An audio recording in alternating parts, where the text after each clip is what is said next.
Guys know that the clock runs. Meyer blitzed and belted by Junior. Harry, he's back. Now he's just reading Dan's eyes. He was one of the most feared linebackers in NFL history. A leader, a warrior, a legend of the game. But behind the fame, the Pro Bowls, and the $1 million smile was a battle no one could see. A candid and raw account of a beloved San Diego icon is about to hit TVs across the country. Chargers legend Junior Seau and his heartbreaking struggle with CTE. This is the story of Junior Seau and the devastating truth about football and the brain. Born in 1969 in Oceanside, California, Junior Seau grew up in a hard-working Samoan family. Football wasn't just a sport, it was the way out. At University of Southern California, Seau became a dominant force. In the late season of 1989, ninth-ranked USC traveled to Arizona with the Pac-10 title and Rose Bowl berth on the line for the men of Troy. And if Arizona won, it would keep them alive for their first ever trip to the Granddaddy. USC coach Larry Smith was back where he was once head man, in Tucson, trying to win a Pac-10 title for Troy. It was a day for the Trojan defense. Beal keeps it and gets drilled for his trouble, as hitting him was both Ross and Junior Seau as they popped through, and Seau caught him from behind and Ross hit him from head on. His speed, his aggression, his instincts, he wasn't just good, he was different. In 1990, Seau was drafted by the San Diego Chargers, and from that moment on, the league felt his presence. Here's for Tampa Bay, Broderick Thomas last year. Now here's Junior Seau from USC, another junior to come out. I mean, obviously his name is Junior Seau. He's got to come into this draft. His name was Senior Seau. He would have stayed for his fourth year, for another year.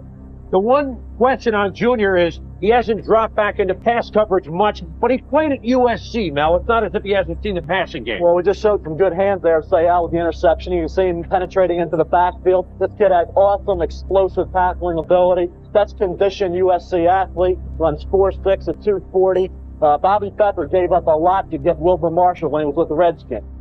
12 Pro Bowls, 10 All-Pro selections, the heart and soul of a franchise. He led the Chargers to the Super Bowl. Quarterbacks feared him.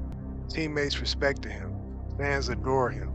Later, he would play for the Miami Dolphins and the New England Patriots, still delivering punishing hits, still giving everything he had.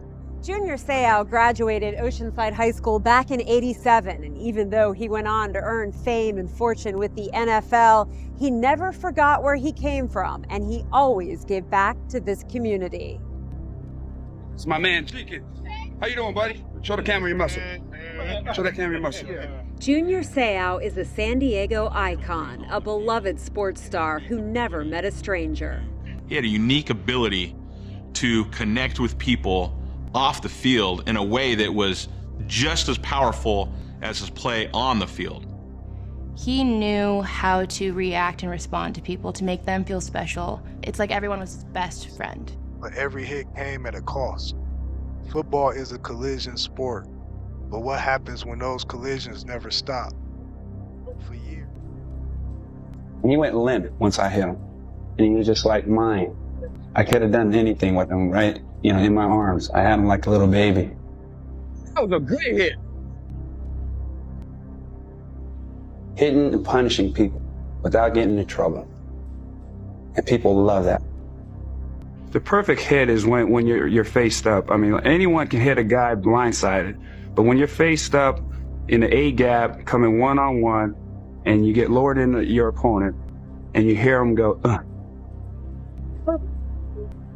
just a little. When you put on a good hit, it hurts you too. For years, players were told to shake it off, get back in the game. But scientists began discovering something terrifying. Chronic Traumatic Encephalopathy, a degenerative brain disease caused by repeated head trauma. In 2012, at the age of 43, Seau shot himself in the chest in his Oceanside home, shattering his family, friends, and fans.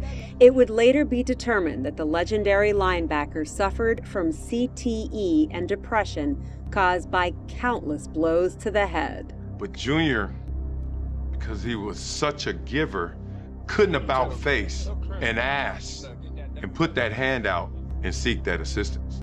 Symptoms can include memory loss, mood swings, depression, aggression, and often it goes undiagnosed. Examination of his brain would later reveal the damage caused by years of hard-hitting football. I was really surprised when it came across the news that he had chronic traumatic encephalopathy. CTE is a degenerative brain disease found in people with a history of repetitive brain trauma, often athletes. Symptoms include headaches, confusion, depression, memory loss, and paranoia. If he did not do what he had done, this still would have been a secret. I'm not the one that's supposed to receive all the thank yous. With Junior being such a beloved figure in sports, his death helped raise awareness about the disease. And now his sister is doing her part to carry on his legacy. In 2016, she founded the Mary Seau Foundation to help educate the public on CTE and traumatic brain injuries. We are out here to help. After retiring, those close to Seau noticed changes. He struggled with sleep. He had emotional ups and downs. He wasn't the same man they once knew. Like many former players, he carried the invisible weight of his career. And at the time, few truly understood why. In 2012, the world was shocked by the loss of Junior Seau.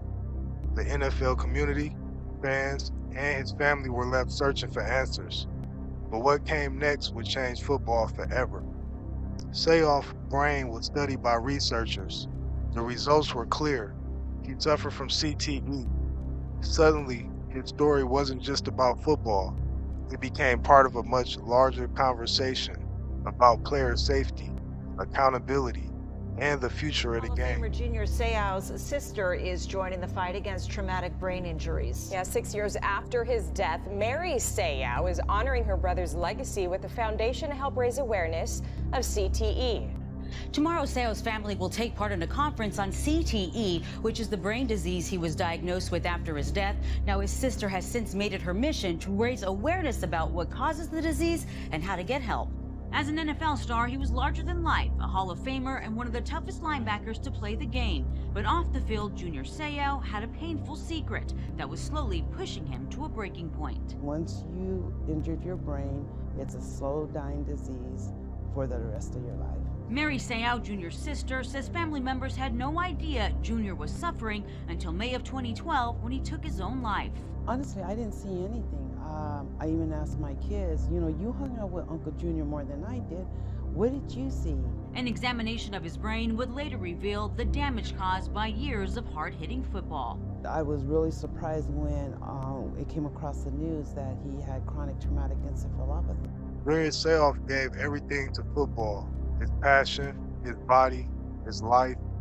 Today, his legacy lives on, not just as a Hall of Fame linebacker, but as a symbol of the hidden dangers of the game, and a reminder that some of the toughest battles are the ones we cannot see. And I want you to drop a comment in the comment section what you think about NFL players in a CTE situation, and do you feel like the NFL have done enough to help these players after they retire, or even during while they playing if they're suffering for CTE like Antonio Brown was a few years back. But as always, I appreciate you for tuning in, and I'll catch you with the next one. It's your boy Dizzle. I'm out. Peace.